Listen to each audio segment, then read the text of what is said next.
வணக்கம் பசங்களா, உங்களுடைய NMMS எக்ஸாம் ப்ரிப்பரேஷன் சூப்பராக போயிட்டுன்னு சொல்லி நான் நம்புகிறேன். முயற்சி திருவினையாக்கும், முயன்றால் சாதிக்க முடியும். இந்த வீடியோவில் நம்ம பார்க்கக்கூடிய தலைப்பு குறியீடுகள் மற்றும் எண்களை இடமாற்றி தீர்வு காணுதல். இந்த தலைப்பின் கீழே ஒவ்வொரு வருஷமும் 3 முதல் 5 கேள்விகளை கேட்குறாங்க. இந்த தலைப்பு கீழே 3 வகையான கணக்குகள் இருக்குது. அந்த 3 வகையான கணக்குகளில் 2 வகை கணக்குகள் மாறி மாறி கேட்டுகிட்டே இருக்கிறாங்க. இந்த பகுதியிலிருந்து வரக்கூடிய கேள்விகளுக்கு எப்படி நாம் மார்க் குறையாமல் முழுமையாக நம்ம எடுக்கலாம் அப்படிங்கிறத சில ட்ரிக்ஸுங்களை நம்ம இந்த வீடியோவில் கற்றுக்க இருக்கிறோம். இந்த வீடியோவை கடைசி வரையும் பாருங்கள், சூப்பரான விஷயங்களை நம்ம கற்றுக்க இருக்கிறோம். வாங்க வீடியோக்குள்ளே போகலாம்.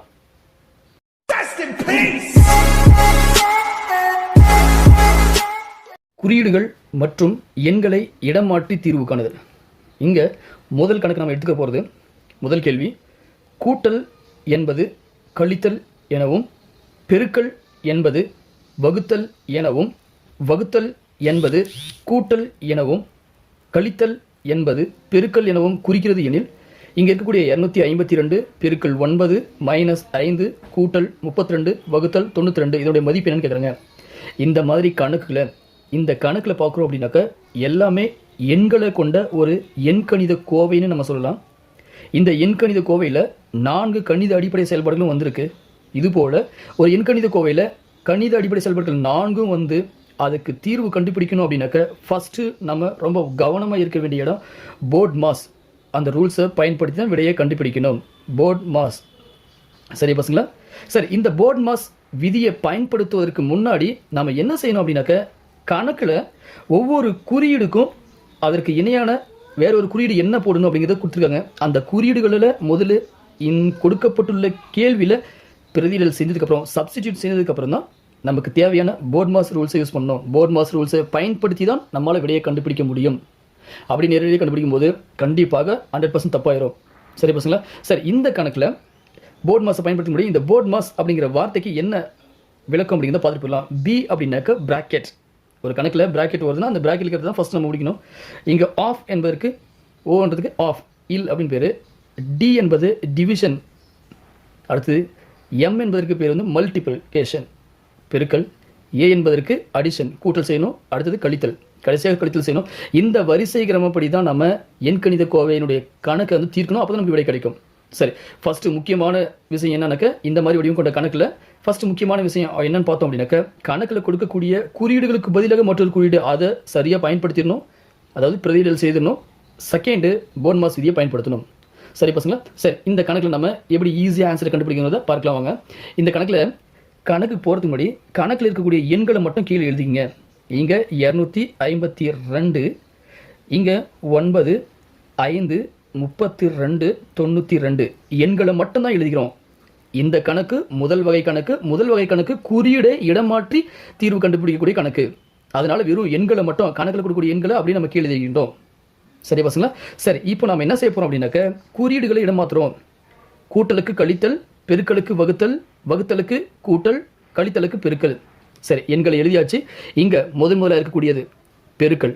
பெருக்கலுக்கு என்ன குறியை பிரதியிடும் அப்படின்னாக்க வகுத்தல் குறியை பிரதியிட வேண்டும். இங்கே பெருக்கலுக்கு பதிலாக வகுத்தல். அடுத்தது கழித்தல் குறிக்கு பதிலாக பெருக்கல். அடுத்தது இங்கே கூட்டல் இருக்குது, கூட்டலுக்கு பதிலாக கழித்தல். அடுத்தது வகுத்தல், வகுத்தலுக்கு பதிலாக கூட்டல் குறியை பிரதியிட வேண்டும். இப்போ நம்ம எண்களையும் எழுதிட்டோம், குறியீடுகளுக்கு பதிலாக மற்றொரு குறியீடையும் நம்ம பிரதியிட்டோம். இப்போ நம்ம என்ன செய்யணும் அப்படின்னா BODMAS விதியை பயன்படுத்த வேண்டும். BODMAS. இங்கே பிராக்கெட் இல்லை, இங்கே ஆஃப் இல்லை. அடுத்தது டிவிஷன் இருக்குது. ஸோ எங்கே டிவிஷன் இருக்கோ அதுதான் நம்ம ஃபஸ்ட்டு கணக்கில் செய்யணும். இங்கே டிவிஷன் 252 9 இருக்குது. ஸோ 252 9ஆல் வகுத்துடலாம். அப்படி வகுக்கும்போது 2 9 18 மீதம் 7 இருக்கும் இல்லையா? அந்த 2 கீழே இருக்கும்போது 2 வரும். அடுத்தது 8 9 72. ஸோ நமக்கு 252 9ஆல் வகுக்கும்போது நமக்கு கிடைக்கக்கூடிய ஈவு 28. இங்கே இருக்கக்கூடிய பெருக்கல் அப்படி எழுதிக்கிறோம். மீதி இருக்கிற எண்கள் எல்லாம் எழுதிக்கிறோம். ஃபஸ்ட்டு நம்ம வகுத்தல் மட்டும் தான் செய்தோம். BODMASல வகுத்தல் மட்டும் தான் செஞ்சுருக்கோம். அடுத்தது மல்டிப்ளிகேஷன். ஸோ இந்த எண்கணித கோவையில் பெருக்கல் எங்கே வருதோ அது மட்டும் தான் பெருக்கல் செய்கிறோம். 28 பெருக்கல் 5 அப்படின்னா 28 பெருக்கல் 5 பெருக்கிறோம். 8 40 0 மீதம் 4 2 10 10 4 14 அப்படின்னாக்கா 140 மைனஸ் 32 கூட்டல் 92. சரி பசங்களா? சரி, இங்கே மல்டிப்ளிகேஷன் முடிச்சிட்டோம். அடுத்ததாக நம்ம அடிஷன் பண்ணோம். எங்கெல்லாம் ப்ளஸ் நம்பர் இருக்கோ அதை எடுத்து சேர்க்கணும். இங்கே ப்ளஸ் 92 இருக்குது, இங்கே ப்ளஸ் 140 இருக்குது. அப்படின்னா இந்த இரண்டு எண்களையும் சேர்த்துணும், கூட்டணும். சரியா? அப்படின்னும் போது 140ஐயும் ஒரு 92ஐயும் கூட்டுறோம். 2 9ஐயும் 4ஐயும் கூட்டினால் 13க்கு 3 மீதம் 1 2, அதாவது 232 கூட்டல் முடிச்சிட்டோம். கடைசியாக இருக்கிறது -32 கூட்டல் முடிச்சிட்டோம். லாஸ்ட் ஆகுது சப்ட்ராக்ஷன். ஸோ 232லேருந்து 32 கழிச்சோம் அப்படின்னாக்க நமக்கு கிடைக்கக்கூடிய ஆன்சர் 200. ஸோ இந்த கணக்கான விடை 200. மறக்கவே செய்யக்கூடாது. இந்த மாதிரி வடிவம் கொண்ட கணக்குகள் எக்ஸாமுக்கு வந்தால் ஃபஸ்ட்டு நம்ம செய்ய வேண்டியது குறிகளை, கொடுக்கப்பட்ட குறிகளுக்கு பதிலான குறிகளை பிரதியிடணும். பிரதியிட்டு முடிச்சதுக்கப்புறம் BODMAS விதியை பயன்படுத்தணும். பயன்படுத்தினோம்னா நமக்கு ஷூராக ஆன்சர் வந்து நிற்கும். இது முதல் வகை கணக்கு. இரண்டாவது வகை கணக்குக்கு போகலாம் வாங்க பசங்களா. இரண்டாவது கணக்கு எண்களை இடமாற்றி தீர்வு காணுதல். ஸோ இந்த கணக்கில் ஒரு எண்ணுக்கு பதிலாக மற்றொரு எண்ணை கொடுத்துருவாங்க. இங்கே குறிகளை நம்ம மாற்ற போகிறதில்ல. முதல் கணக்கில் குறிகளை மட்டும்தான் மாற்றினோம், எண்களை மாற்றலை. இந்த கணக்கில் ஒரு எண்ணுக்கு பதிலாக மற்றொரு எண்ணு கொடுத்துட்டு அதுக்கான விடை என்ன அப்படின்னு கண்டுபிடிக்க சொல்கிறாங்க. ஸோ மாற்றவே மறந்துடக்கூடாது. கரெக்டான வழிமுறையை நம்ம பயன்படுத்தணும். நான் முன்னாடி சொன்ன மாதிரி முதல் கணக்கில் நம்ம சொன்ன மாதிரி கற்றுக்கணும் மாதிரி முதல்ல எதுக்கு பதிலாக எதை பிரதியிட விடும் அதை கூட்டணும். ரெண்டாவது ஸ்டெப்பு BODMAS விதியை பயன்படுத்தணும். அது எது நம்ம இங்கேயும் செய்ய போகிறோம். ஸோ இங்கே நான் என்ன சொல்கிறேங்கன்னா 0க்கு பதிலாக 9 எனவும், 1க்கு பதிலாக 8 எனவும், 2க்கு 7, 3க்கு 6, 4க்கு 5, 5க்கு 4, 6க்கு 3, 7க்கு 2, 8க்கு 1, 9க்கு 0 எனவும் குறிக்கிறது எனில் இங்கே இருக்கக்கூடிய 5 - 3 + 9 பெருக்கல் 8 வகுத்தல் 4 = x எனில் எக்ஸின் மதிப்பு என்ன? ஸோ இந்த எண்கணித கோவைக்கு நாம் விடையை கண்டுபிடிக்கணும். இந்த கணக்கில் ஒரு எண்ணுக்கு பதிலாக மற்றொரு எண்ணை பிரதியிடணும் இல்லைங்களா? சரி, இங்கே கீழே இடம் எல்லாத்தையும் நம்ம இங்கே இந்த இடத்துல எழுதலாம். என்ன கொடுத்துருக்காங்க கணக்கில் அப்படின்னாக்கா 5 - 3 + 9 பெருக்கல் 8 வகுத்தல் 4 = x. ஃபஸ்ட்டு இந்த கணக்கில் ஒரு எண்ணுக்கு பதிலாக மற்றொரு எண்ணு அப்படின்ற போது 5ங்கிற எண்ணுக்கு பதிலாக 4 போடுறோம். ஸோ 5க்கு நேராக 4.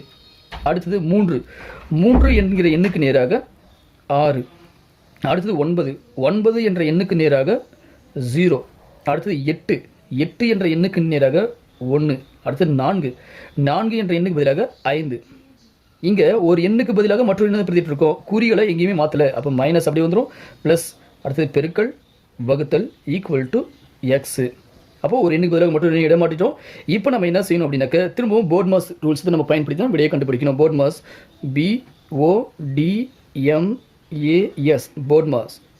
BODMAS விதியை பயன்படுத்தி அங்கே போடணும். ஃபஸ்ட்டு இங்கே பிராக்கெட் இல்லை, ஆஃப் இல்லை. ஃபஸ்ட் டிவிஷனுக்கு போகிறோம். இங்கே டிவிஷன்ற போது 1 5 வகுக்கும் போது விடக்கூடிய விடை 1/5. மீதி இருக்கக்கூடிய மதிப்பு அப்படி வரும். பெருக்கல் 0 கூட்டல் 6 - 4 = x எழுதுகிறோம். டிவிஷன் முடிச்சுட்டு அடுத்து மல்டிப்ளிகேஷன்.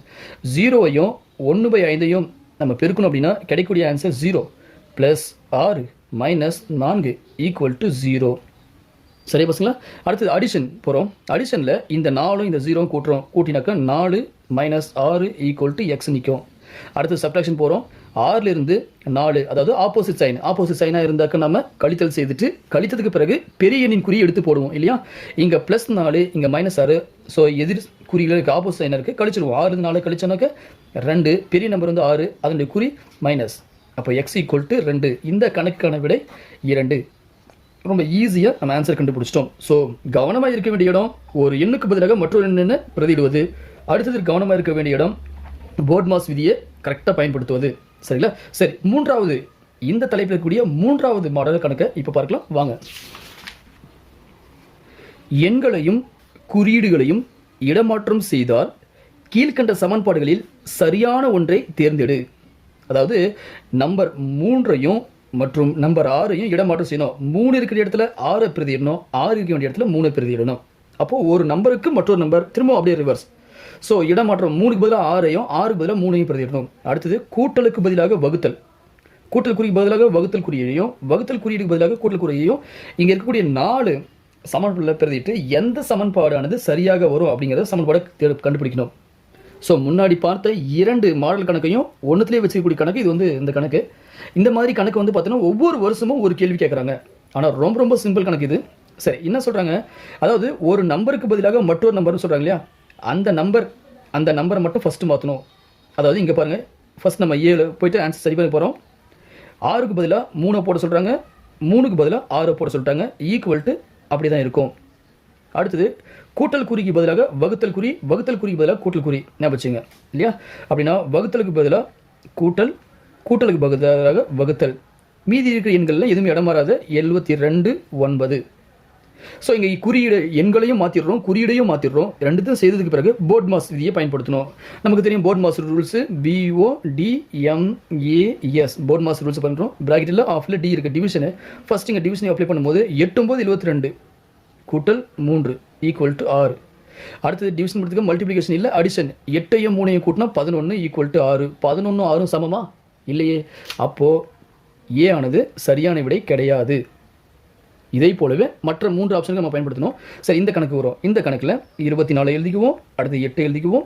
இந்த 6க்கு பதிலாக நம்பர் 3 எழுதணும், இந்த 3க்கு பதிலாக 6 எழுதணும். சமக்குறி அப்படி தான் வரும்.